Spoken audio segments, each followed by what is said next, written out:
All right, hello everybody, and welcome back to the podcast. Today we have Miss Elyse Mohler, the Vice President in Operations of All Star Pro Golf. And Elyse, why don't you tell me what you do and what your background is at All Star Pro Golf? Sure. All-Star Pro Golf has actually been around for over 60 years. We provide golf accessories to golf courses all around this great country of ours. We have over 2,000 customers, all the way from Alaska to Wow, the shores of Florida. And we are a full service company that provides a lot of the things we make ourselves, including tees and pencils. And we have produced and distributed the same teas for over 20 years that our customers use and love on a daily basis.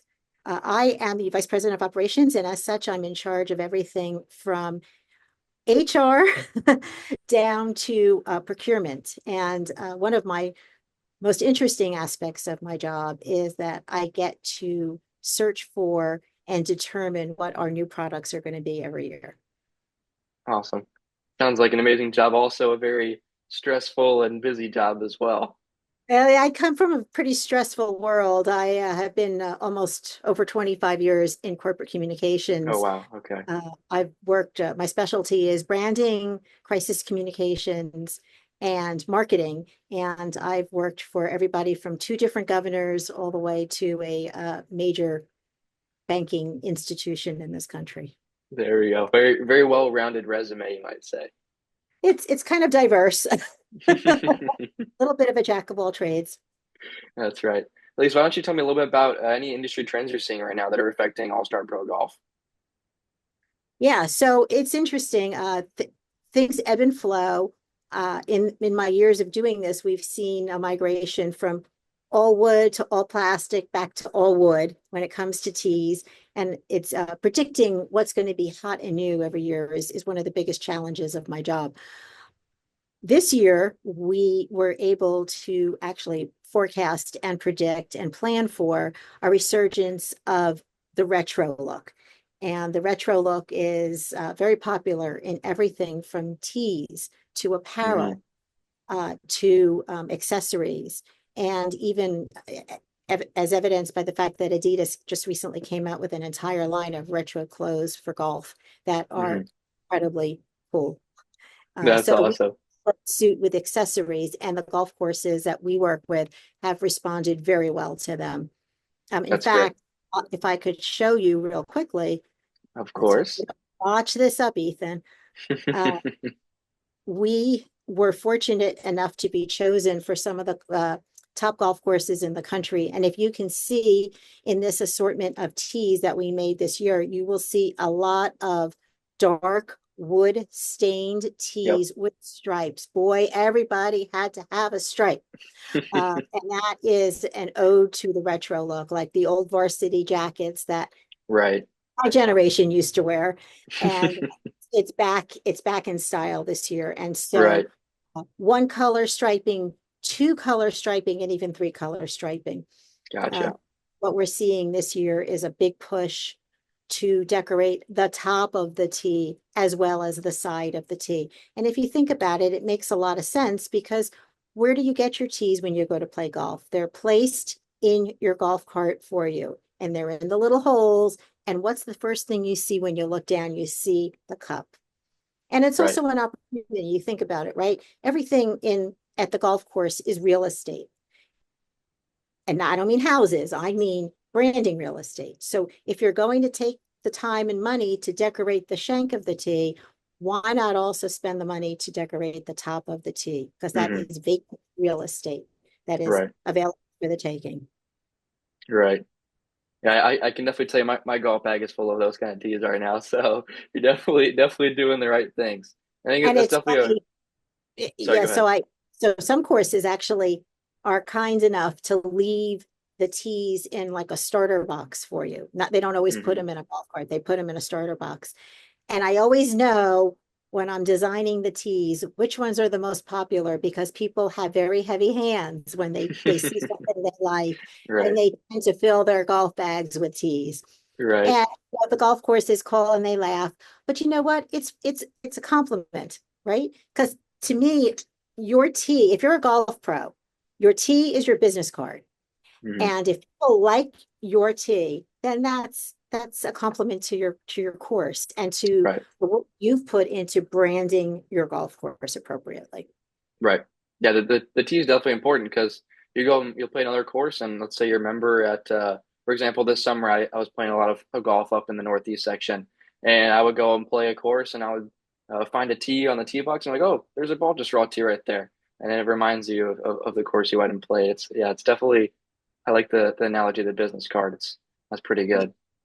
Yeah, I mean I think that, so we sell an abundant number of undecorated teas, I'm going to call them. They're plain, the same Mm, exact tea, the same composition of hardwood teas, but we sell tons and tons, and I mean millions, of hardwood teas that have no markings on them. And right. honestly, you're going to spend, let's say, $10 for that tea. Why not spend 12 and get it decorated?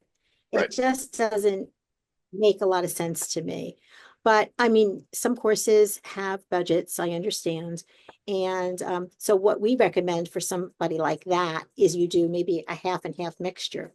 And Hmm. in the starter box, you mix in your branded teas with some of the plain teas and you mix them up. Right.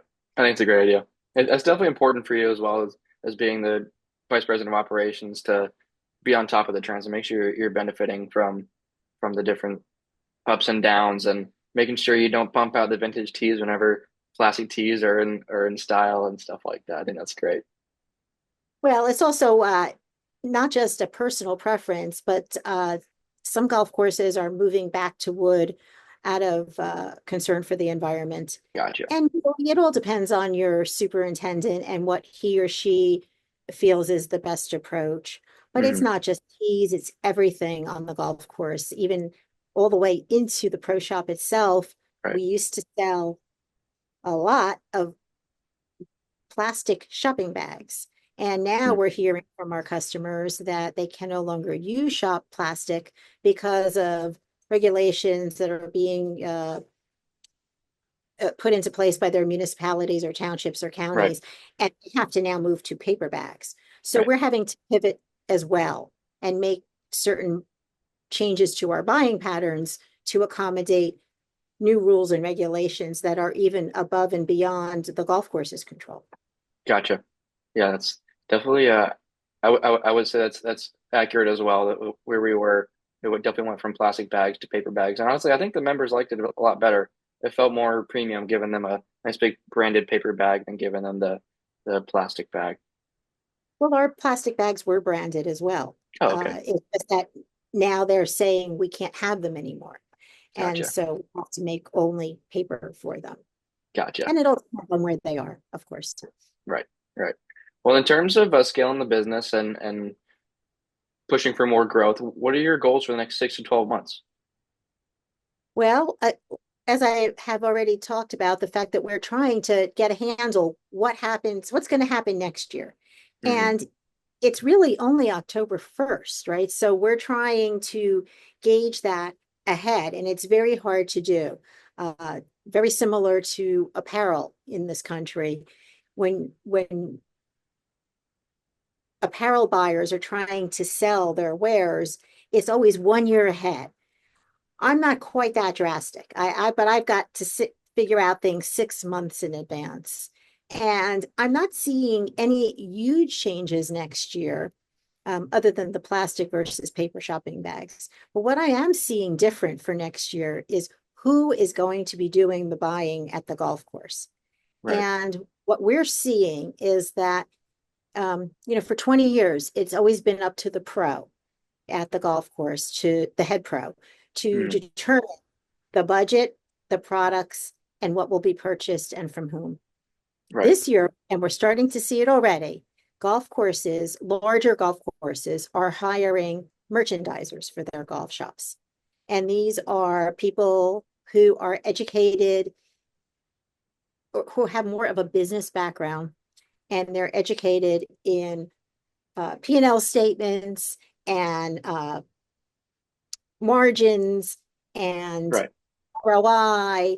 And those are not necessarily things that golf pros have concerned themselves with over the past couple of years. And so these merchandisers are coming in and bringing much more of a business approach to the buying that happens in a pro shop and at a golf course in general. Right. And definitely that's definitely a valuable thing for golf courses to have when at the end of the day the course is operating as a business. People come to your golf course to pay you money to play golf. I mean, maybe at some private courses and the higher end private, it's more of a just break even rather than making a profit for the club. But at most public clubs and the private ones as well, they need to make money so that they can buy a new range or put TrackMan on the range or renovate the greens or whatever needs to happen. It's important to make money, and the pro shop is one of the main drivers for that. So I agree. That's Because whether you're public or private, you have to keep your golf course maintained. mhm, I personally play at some either city or county owned golf courses that are magnificent, but they have traffic. In other words, they have people in and out, they have right, leads, they have a very robust pro shop, and they do all sorts of special events and they market. And they do a really good job of turning product in their pro shop. I right. know because I tried most of it. So there's an example, right? And Right, yes, a lot of golf courses have operated for decades that, as long as the members are happy and we're covering our expenses, and that's great. But a lot of businesses, a lot of golf courses are owned by businesses. I mean, look at the other trend that's been going on in the past couple of years is that uh, corporate entities are buying up courses and they're owned and managed by these entities. And so a lot of what the course does on a daily basis is sort of dictated to them from a business perspective right, of what they can buy, how much they can buy, what they can spend, and what they have to do with it. right. And we're seeing that as well. So Gotcha. one of the things that we're very proud of is that we are very consultative in the way that we sell. We are not order takers at All Star Pro Golf. We work with the pros to sort of help and the buyers to sort of help guide them into making not just uh, choices that look attractive, but making smart business choices and what's going to help their bottom line, what's going to be their best ROI, and how quickly can they churn and burn that merchandise through. Right, Because let's face it, we all know at the end of the day, that's how you make money. right. It's the foundation of everything that goes on in the world. Is money Of makes the course. world go around, and of course for golf courses as well. What are you Right. noticing with the older golf pros kind of being pushed out of the industry and aging out and the introduction of the newer, younger golf pros? Does that have an effect on your business? It does. It has a huge effect on the way we sell because it used to be that this was a in your face, you know me, I know you, and so you're going to call me and I'm going to Right. take your orders and you're going to know that your stuff is going to show up on time and it's going to be correct. Hmm. Well, that is kind of going away. And I, at least are the way our business is set up, I don't need to talk to you every single time for you to have the same degree of confidence that you're going to get your T's and they're going to be correct. Hmm. Of course, if you want to call me, I'm always going to take your call. But the way our business is set up is anybody who answers that phone knows who you are, knows your buying habits, can see what you bought and when you bought it last time, has all the same information that I have, and they can help you take your order as well. And so we have found that the younger pros or the folks that are coming into the business now don't need that same degree of handholding. They are happy to send an email, send a text, or buy online when the Right. pros in the past wanted that one-on-one contact. Right. Right. They want that personal connection, the service. So we're changing as well. We have spent a lot of money uh, building a more robust website that will be more intuitive. We are literally about to launch that any day now.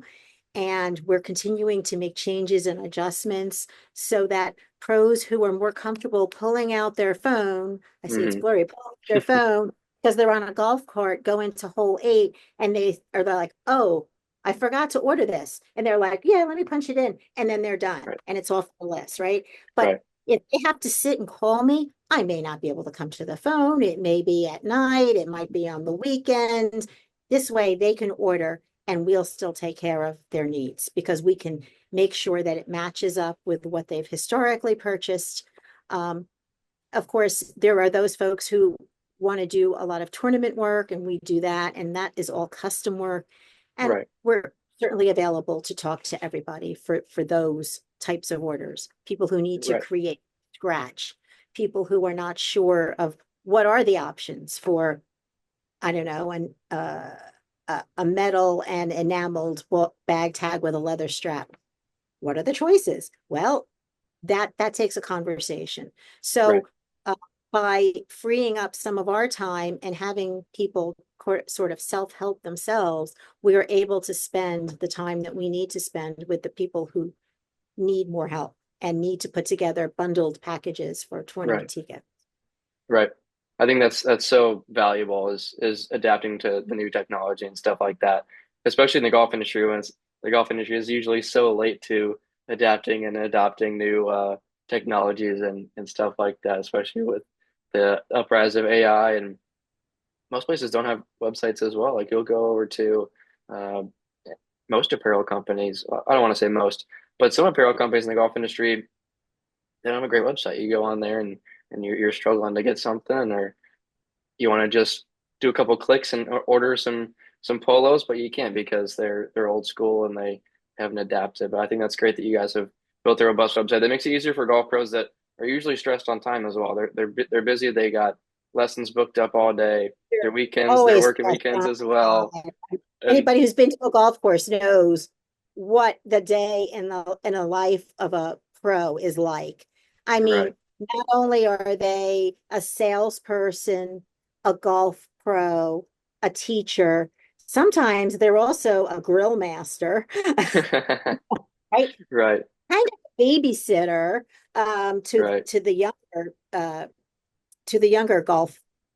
uh, golfers who are still Hmm. learning, right? They're Right. running a summer, right? So Right. there are a lot of things out there. They're, sometimes they're janitors, Right. sometimes they're lawnscaping people. I mean, they wear a lot of hats, Right. Right. and they're busy. They're Right. stressed. They work 7 days a week. They work all day long and all That's night right. in the season. And it's a tough job. It is. It's demanding. I like the babysitter analogy. I think that's very, very accurate. That's funny. Well, we do a lot of youth camps, so I kind of know what that is. Right. Right. They're, they're and good for them because it's great that they're taking such an interest in the next generation of golfers, but Right. that takes time. Right. You're right. So if we can give them a few minutes back by making their ordering any easier, we try to do that. Right. Well, coming from the technology standpoint there, from my perspective in the industry as an AI guy, what are you guys doing or what have you thought about doing with AI in your business? Well, we do have a lot of information. So our database is filled with interesting information, Right. including buying habits and Right. times of use and how the person prefers uh, to shop. Right. And so we are starting to look at ways in which we can automate and sort of learn even more about folks' buying habits and seeing if we can use our database in conjunction with AI to help Hmm. drive sales. And Gotcha. so we have plans in the future as soon as once our website is operating the way we need it to be able to do some of that. Gotcha. And So you, we have a pretty we brought on a very advanced IT person who is all on board with these ideas. And I have no doubt that he will be able to make that happen for us in the coming months. right. That's what you need, especially nowadays. You need someone that is an expert on AI and they know how to utilize all the tools correctly. So you're planning Right. on using AI to be more specific with your outreach and more specific with your sales rather than doing a needle in the haystack approach and going after Right. just And anybody. also kind of reminding folks Hey, our records indicate that in April of last year, you bought purple teas. Uh, it's that time, Right. click here and we'll get that on order for you. Right. Right. But use it, but more so. So a lot of our work is custom. I would say 85% of all of our products are customized. And one of the biggest issues we have is getting good vector art from our customers. And so we are looking at also ways that we can have AI help to determine if the art that they're sending us will meet the qualifications. And if it doesn't, it will automatically reject it at the time of sale. Yeah. But these are all in the pipeline. We're still Right. working on some of these ideas. Ideally, I would love for AI to help generate an art proof for the customer Oh, that'd automatically. be awesome. Yeah. Yeah, so these things. These are all ideas for the future. Right. Well, Right. not the distant future, but the future. Gotcha. Well, but before we end it off here, is there anything that's kind of holding you back from your goals? Anything that you've noticed that's kind of a pain point and that maybe you could address and work to help improve your sales rather than it being a downturn? Well, I think it's the age old problem of time. Certainly not a lack of ideas and not for a lack of wanting to do things differently, but like everybody else, there's just so much time in the day. Right. And, like every other business, we have to pick and choose what's going to happen first, what's going to happen Hmm. next, and what's going to happen after that. So we're always evaluating and sometimes pivoting our goals uh, to meet industry demand and to listen to our customers. I mean, Right. one of the greatest things that I, especially as a marketer, love are listening to getting customer feedback Right. and hearing what are their pain points because it helps me figure out what I'm going to address first. Right. Yeah, it's necessary for any business to recognize what's going wrong with your customer so you can help and fix it. I think that's Mhm. great. Absolutely, absolutely. Elyse, it was great having you on. I really appreciate your time, and I think your insight into the golf industry is fantastic. Thanks, Ethan. All the best to you. Take care. You as well. Bye bye.